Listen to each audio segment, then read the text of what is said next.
5th class, Chapter 10, Natural Disaster and Mitigations. Nature has provided life on the earth. Nature is not only a creator of the different living organism thing, but it is also a destroyer of these things. Natural calamities are these destroyers. These are also known as a disaster. The disasters such as flood, drought, earthquake, cyclone, tsunami, landslide and the forest fire cause great loss of the life and a property. जो nature है वही धरती को बनाया है, वही धरती की लाइफ है. नेचर ही क्रिएटर है हर लिविंग थिंग का, पर नेचर ही डिस्ट्रॉयर है हर लिविंग थिंग की भी. नेचर की कुछ कैलामिटीज़ जो हैं वो डिस्ट्रॉयर हैं, और वो डिस्ट्रॉयर होते हैं हमारे डिज़ास्टर. डिज़ास्टर में आते हैं flood, drought, earthquake, cyclone, tsunami, landslide या फॉरेस्ट फायर जैसे, जो प्रॉपर्टी और लाइफ का काफ़ी नुकसान करते हैं. You can see some picture of also. Let us understand about these disasters. We will also learn about the organism that help face these natural calamities. These organization also ensure the role of individual community while facing the challenge of such disaster. आइए चलिए कुछ बात करते हैं disaster के बारे में और उन कुछ ऑर्गेनाइजेशन के बारे में जो हेल्प करती हैं ऐसे नेचुरल कैलामिटी के टाइम पे. Flood, first thing, flood generally occur when there is a heavy rainfall. During heavy rain, river overflow and flood the surrounding areas. Excess rain and deforestation result in soil erosion in the mountain followed by flood in the plain. Okay, flood जो होती है वो ज़्यादातर heavy rainfall के time पे होती है. Heavy rainfall से जो नदियाँ होती हैं वो ओवरफ्लो होती हैं और फ्लड जो होती है उस एरिया के सराउंड को घेर लेती है. और एक्सेस रेन होने की वजह से डिफॉरेस्टेशन भी होता है, जिससे सॉइल इरोजन भी होता है माउंटेन की तरफ, और ये जो फ्लड है रेन एरियाज मतलब प्लेन एरियाज़ में आ जाती है. Flood cause excessive loss of a life of an property, house are washed,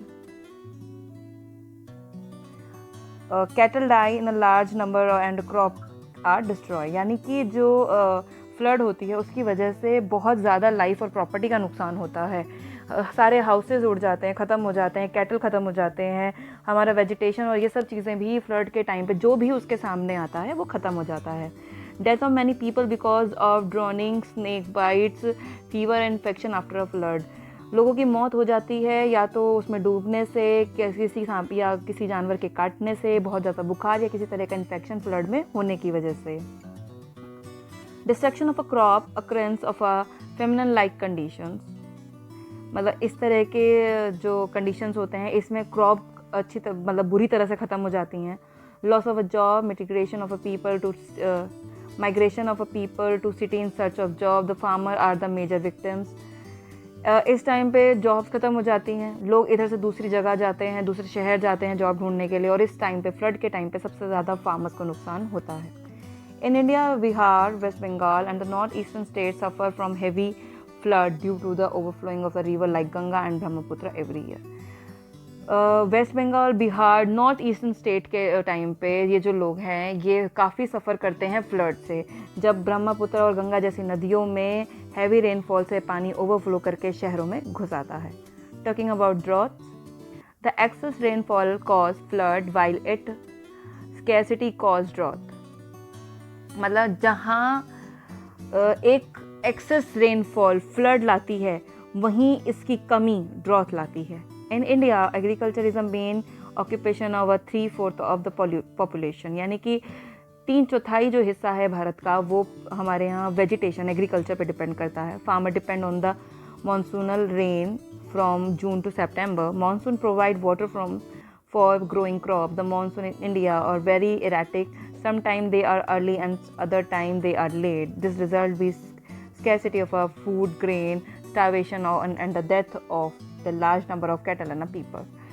जो मानसून रेन होती है वो हमारे एग्रीकल्चर के सबसे ज़्यादा ज़रूरी हिस्सा होती है. जून से सितंबर के बीच में आने वाली मानसून रेन हमारे क्रॉप के ग्रोइंग प्रोडक्शन में हेल्प करती है. पर ये जो मानसून रेन है ये काफ़ी ज़्यादा मूडी टाइप की होती है, यानी कि कभी जल्दी आती है कभी लेट आती है. तो इसके ये बिगड़े टाइम की वजह से कई बार हैवी रेन की वजह से भी हमें क्रॉप का नुकसान हो जाता है. पर ना आने की वजह से ड्रॉट आता है, यानी कि सूखा आता है. अगर ये नहीं आती है तो आप पिक्चर में देख रहे हो ज़मीन किस तरह सूखी हो जाती है. इसमें जो बारिश ना आने की वजह से इसमें क्रॉप जल भी जाती है, तो इससे भी जो क्रॉप है, एग्रीकल्चर है, ये ख़राब होता है. Now we have cyclone. Cyclone occur due to the low pressure system toward which wind travel at a great speed. The coastal belt in India are prone to cyclone. These areas experience a great difference between temperature and pressure condition on land and sea. Cyclone जो होता है low pressure system की वजह से होता है, जहाँ wind जो ट्रैवल करती है बहुत तेज़ी से ट्रैवल करती है, और कोस्टल बेल्ट जो होती हैं यानी कोस्टल एरियाज़ जो होते हैं वो इंडिया के काफ़ी ज़्यादा एक्सपीरियंस करते हैं साइक्लोन को. और क्योंकि वहाँ पे टेम्परेचर और प्रेशर कंडीशन जो होती है लैंड और सी की विंड की वो डिफरेंट होती है. Near the coastal areas water level rise suddenly and lashes on to the land destroying building and crop. जो कोस्टल एरिया होते हैं वहाँ पे पानी का लेवल काफ़ी ज़्यादा जल्दी बढ़ जाता है, और जो वो लैंड को डिस्ट्रॉय, बिल्डिंग्स और क्रॉप को डिस्ट्रॉय करने के लिए शहरों में घुस जाता है.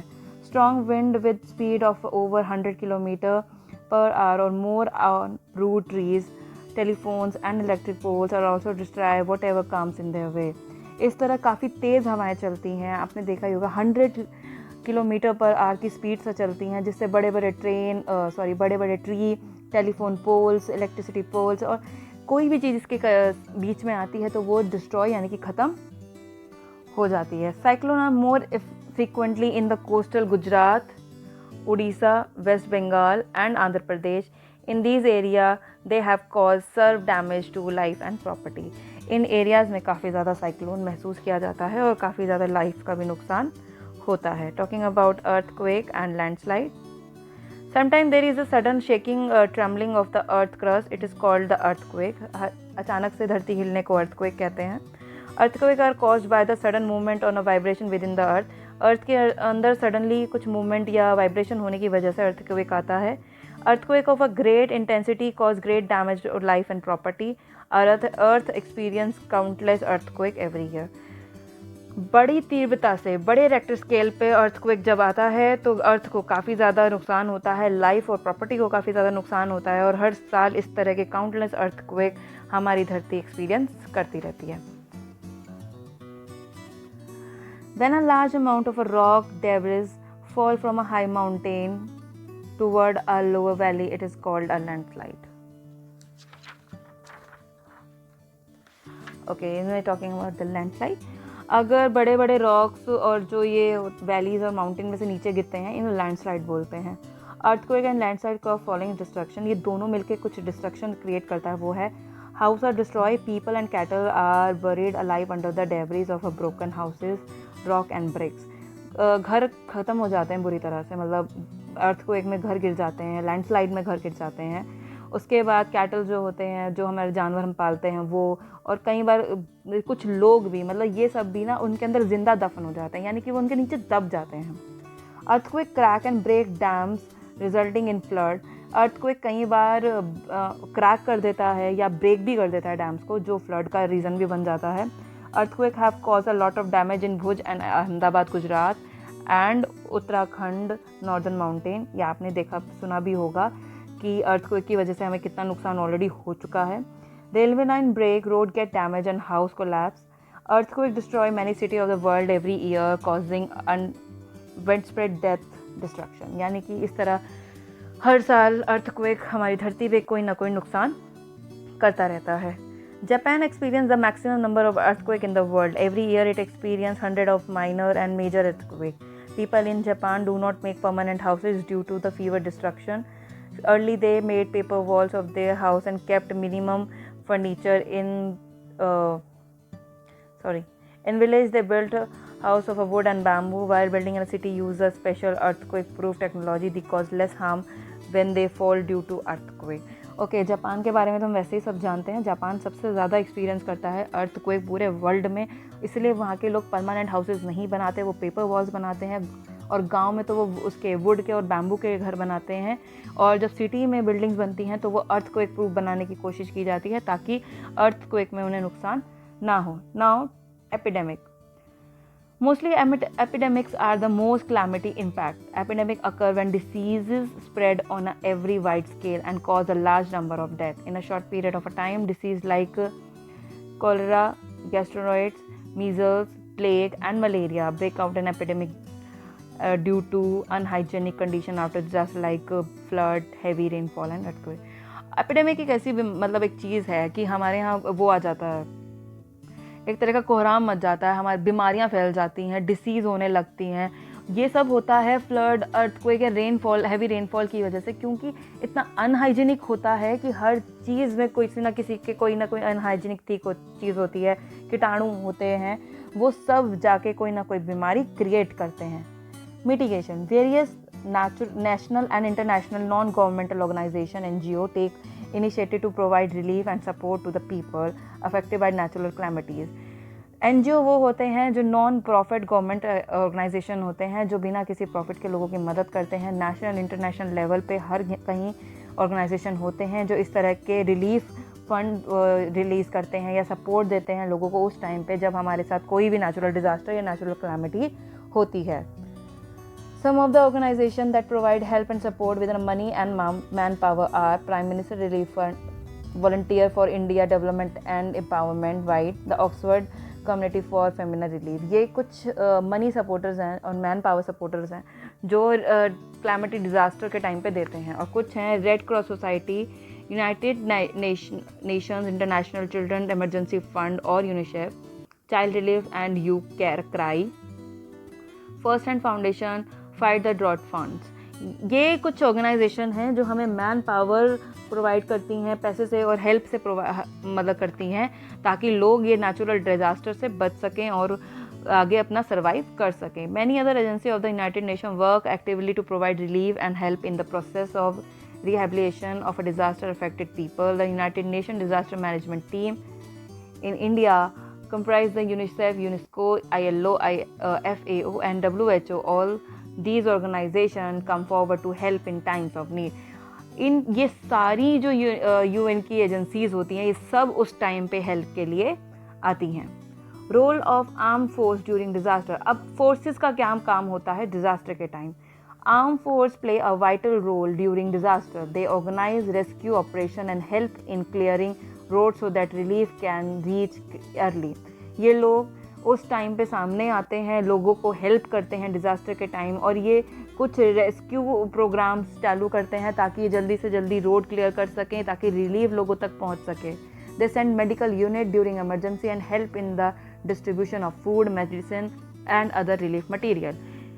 जो आर्मी ही है वो लोगों तक सेवा पहुंचाती है, लोगों तक खाना पहुंचाती है, मेडिसिन पहुंचाती है, ताकि लोग इस मुश्किल की घड़ी में अपने आप को सर्वाइव करने में सक्षम हो सकें। The air force help in dropping food, water and cloth in the affected areas. The police try to maintain law and order during a disaster to prevent anti social element from looting, thieves and destroying shops and Holmes.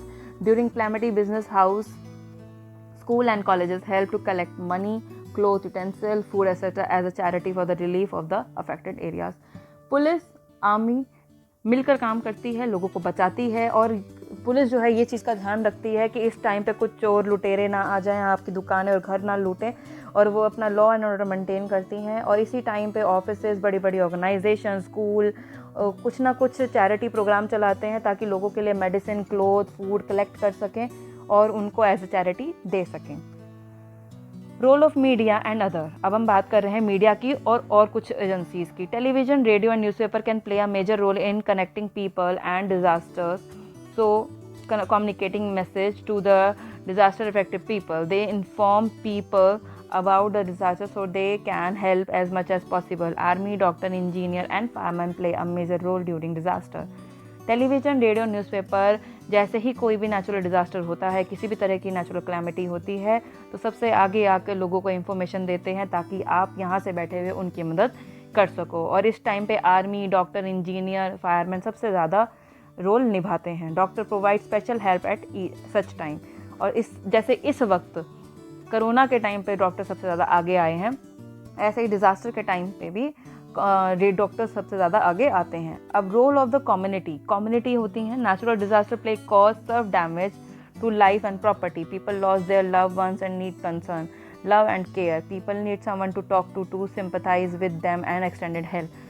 Natural calamity के time ना बहुत तकलीफ़ें होती हैं, लोग अपनी life खो देते हैं, प्रॉपर्टी खो देते हैं, लोग अपने लव वंस को खो देते हैं। उनको बात करने के लिए, उनसे उनकी उनको सिंपैथी जताने के लिए कोई ना कोई एक्सटेंडेड हेल्प उन्हें चाहिए ही होती है. They need basic amenities like shelter, food, clothes and drinking water and medicine. It is a duty of every community to arrange for food, water, shelter and clothing for the affected people. तो यह हर community की जिम्मेदारी होती है कि वो अपने लोगों के लिए कोई ना कोई जो सुविधा है उसे प्रोवाइड कराए. This is our activity thinking and write. You can do it later. Now this is all about the chapter. It is a natural disaster and mitigations. For the till now, check out the Sunrise International.